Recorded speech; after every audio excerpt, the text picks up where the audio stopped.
In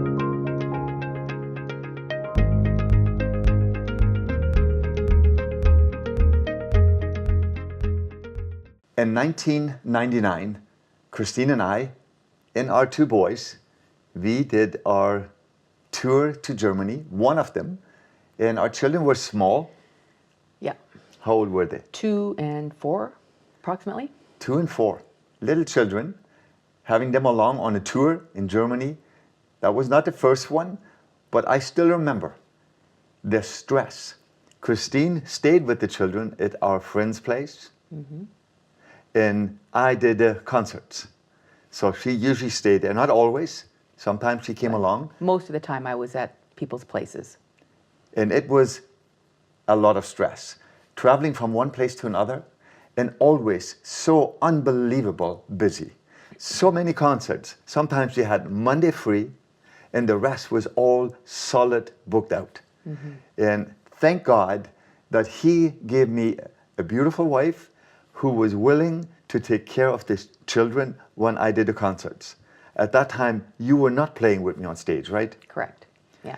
So sometimes she did come along, depends where we were going in Germany. Sometimes we were in the middle of Germany, we stayed there in one place, and from there I traveled to the concerts, or we were in the south of Germany, and then we traveled from there, different places. And then when we were in the north, we stayed at other people's places and did the concerts there. So I remember one time, Christine, I came home from the concert and I knew already the children were sick. Mm-hmm. And could you maybe share that a little bit, what happened when I came home? Yeah, so we had been dealing with sickness for quite a few days already with our youngest son. Our older son was fine. But our younger son was very sick, and he had a constant temperature, was throwing up, and nothing that we did that I usually do with the children helped. So at one point I was so tired and was having to deal with the sickness at other people's places, which is even worse than having to deal with it at home. And you came home from a concert, and at that point I had already decided that I was at my wit's end. We had decided, you know what, I'm going to go home and fly back to Canada with the 2 children, and then Edward would continue to stay in Germany and finish up the concert tour because I just couldn't deal with it anymore. I think I should tell you my version of that. Remember coming home from the concert, very, very tired, late evening, and I'm coming home to our place where we lived at the time, and I'm coming into the room, and here's my wife, tears in her eyes, crying, and the children were crying, and she was so upset, and I don't blame her. The children were so sick, and she said to me, Edward, I am done. I cannot do this anymore. I am just so finished with this stress what I have with the children. Just that you know, my sweetheart, my wife, she is an RN, she's a nurse. She knows what she's talking about. She knows her field there. And she said, I'm just done. I just can't do it anymore. Tomorrow, if our children are not feeling better, I'm going back home to Canada to take care of the children. So now we were so stressed out. And I remember kneeling beside our children. So we decided at that point, I mean, we had always prayed over our children, and we had always prayed for them and for sicknesses and to keep us healthy while we're on the road. But this time we just said, you know what? We need to be very, very specific and pray over Sheldon, and so that the Lord would take care of him and help him to feel better and get better.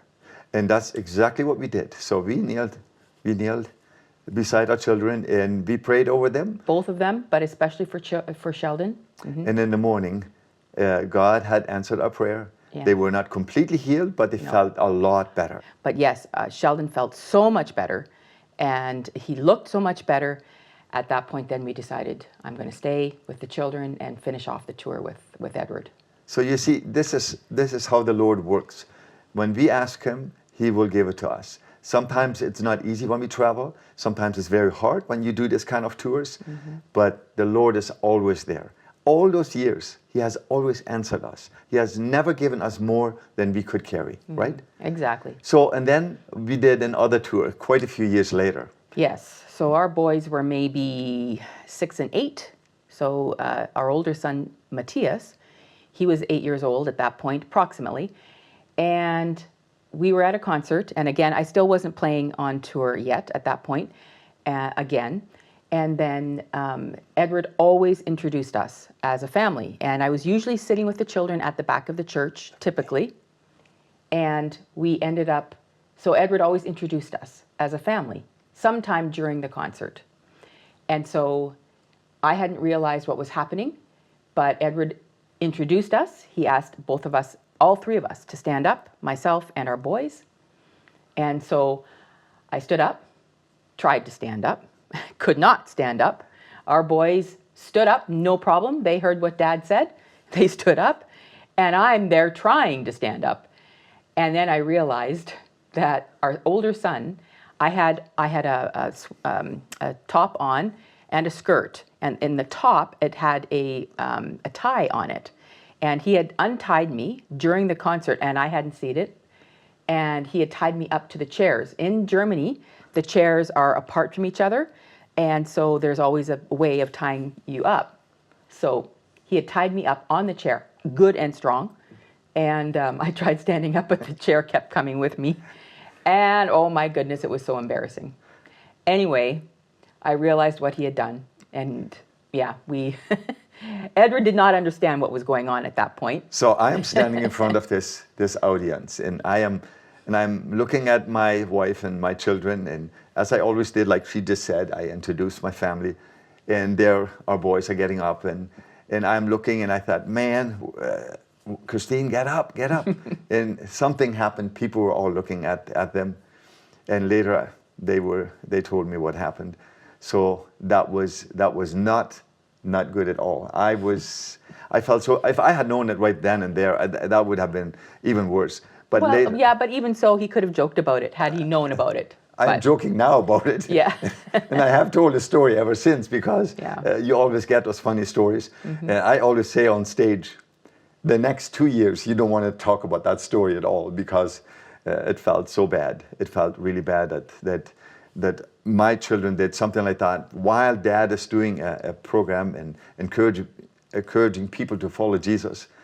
So anyways, these are our stories, and we will share many stories yet with you. And I hope that you will maybe comment on our stories below.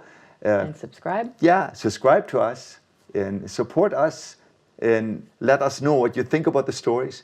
If you have questions, you can always send us a WhatsApp, or you can write in the bottom here on our video, and you can maybe share something with us, and maybe ask questions what we could maybe share with you. Mm-hmm. So we will have a song after this story with the harp and keyboard. Just listen to that song, and if you have time and willing to share our stories with other people, do it. That would help us, that we can do this ministry. It's our privilege to do this work for the Lord and do it with you. So we wish you God's blessings, and enjoy this song after this story. Thank you, and God bless you.